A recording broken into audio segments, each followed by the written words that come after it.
नमस्कार, आप सभी का स्वागत है मेरे YouTube चैनल में। आज मैं आपको बताने वाली हूँ गामा फंक्शन की कुछ प्रॉपर्टीज। हमने प्रीवियसली अभी पिछले वीडियो में देखा है कि गामा फंक्शन किस तरह से डिफाइन होता है, साथ ही साथ हमने बीटा फंक्शन का भी देखा है।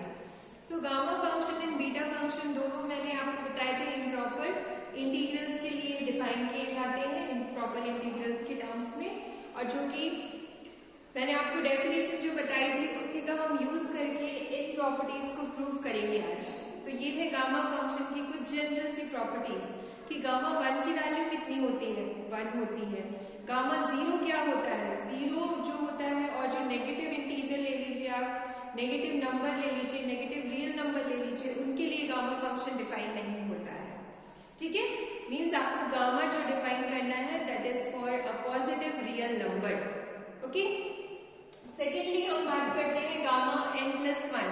ये क्या होता है, n इंटू गामा n के इक्वल होता है। ये कैसे होता है ये हम उस डेफिनेशन से प्रूव करेंगे। थर्ड प्रॉपर्टी है gamma n+1 is equals to n factorial, and this is only for an integer, positive integer. अगर आपने पॉजिटिव इंटीजर लिया है 1 2 3 4 गामा, तब उसके लिए ये डेफिनेशन डिफाइन होती है। देन ये इनकी वैल्यू इंफिनिटी होती है, गामा 0 की या फिर नेगेटिव इंटीजर्स की, नेगेटिव नंबर्स की, जिसकी वजह से ये गामा फंक्शन डिफाइन नहीं होता है for a negative number. And last property which is very most important property की गामा 1/2 की जो वैल्यू होती है that is equals to √π। Okay, so ये है कुछ प्रॉपर्टीज। चलिए हम सबसे पहले फर्स्ट प्रॉपर्टी को प्रूव कर देते हैं, number 1 which is gamma 1 equal to 1। सबसे पहले हम डेफिनेशन लिखते हैं गामा की। गामा n इक्वल टू होता है आपका integration 0 to infinity e to the power x to the power n minus 1 into e to the power minus x dx।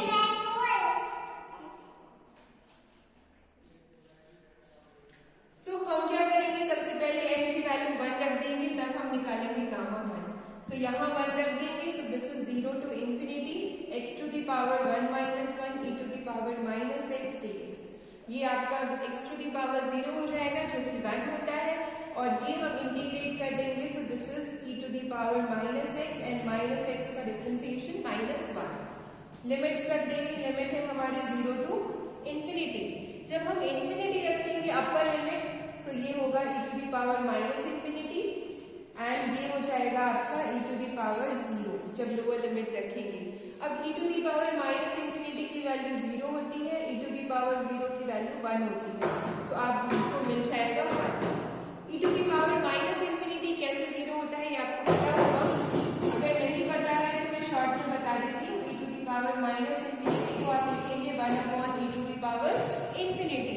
e की वैल्यू कुछ होती है 2 पॉइंट समथिंग, तो उसका जब आप इनफाइनाइट टाइम मल्टीप्लाई करेंगे, e to the power infinity का मीनिंग है कि 2 को बार बार मल्टीप्लाई करेंगे, तो आपको क्या मिलेगा, इनफाइनाइट टाइम इंटू करने से इंफिनिटी मिलेगा। सो दिस इज 1/इंफिनिटी, and when any number divided by infinity is 0।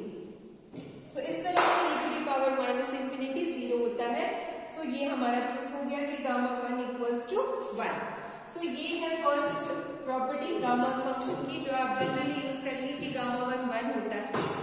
Second है हमारा गामा n+1।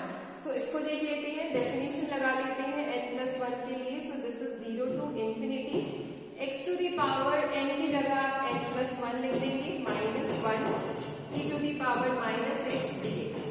सो ये +1 -1 कैंसिल होंगे, e to the power x to the power n e to the power minus x dx। अब हम यहाँ लगाएंगे islet का। आइलेट मीन्स पार्शियल डेरिवेटिव हम करेंगे, पार्शियल इंटीग्रेशन। ये कैसे होता है, फर्स्ट फंक्शन इसको लेंगे यूजिंग आइलेट। आइलेट से आप जानते हैं कैसे करते हैं, लास्ट रहता है एक्सपोनेंशियल, तो सेकेंड हो जाएगा एक्सपोनेंशियल, और ये कहलाएगा आपका algebraic function. First function, formula होता है first function integration of second function, then minus differentiation of first function, integration of second function, and then whole integration. This is the formula of partial integration.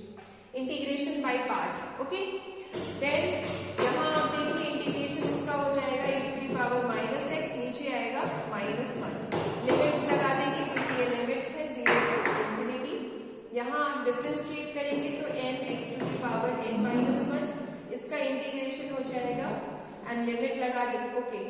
Time more integrate करना है तो ये एक बार और integrate करेंगे हम। Then अब आप लिमिट्स लगा दीजिए अपर लोअर यहाँ पर। सो ये हो जाएगा, ये किसकी लिमिट है? This is the limit of x, ठीक है।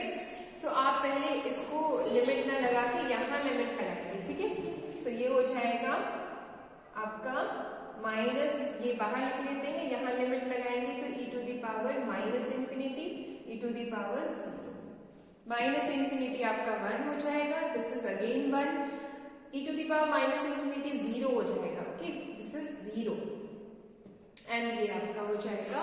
सो okay, this is whole limit है, लिमिट पूरे में लगानी है आपको। सो मैं बता रही हूँ, यहाँ पर आप अपर लिमिट लगाएंगे तो infinity to the power n e to the power minus infinity, upper limit रख दी, फिर लोअर लिमिट रखेंगे 0 0 to the power n e to the power minus 0, इस तरह से, ओके। एंड हियर n और -1 कांस्टेंट से ये बाहर ले लेंगे तो ये प्लस n हो जाएगा, integration x to the power n minus 1 e to the power minus x dx, okay. Next आप देख सकते हैं यहाँ पर e to the power minus infinity 0 हो जाएगा, और 0 जब इससे इंफिनिटी से इंटू होगा तो वो 0 होता है, आप जानते हैं इंफिनिटी इंटू 0 इज 0। सो ये 0 हो गया और ये 0 ही है, तो ये 0 हो गया इस तरह से। एंड यहाँ आपको मिलेगा n, और देखिए किसका फॉर्मूला है, लिमिट्स लगा लेते हैं 0 to infinity. So this is the formula of gamma function, ये देखिए this is equal to gamma n, same है ना, 0 to infinity x to the power n minus 1 e to the power minus x dx। So ये gamma n है और ये 0 हो चुका है, और ये हमारा चल रहा था gamma n plus 1 equal to n gamma n, ये मिल गया हमें, ओके, n गामा n।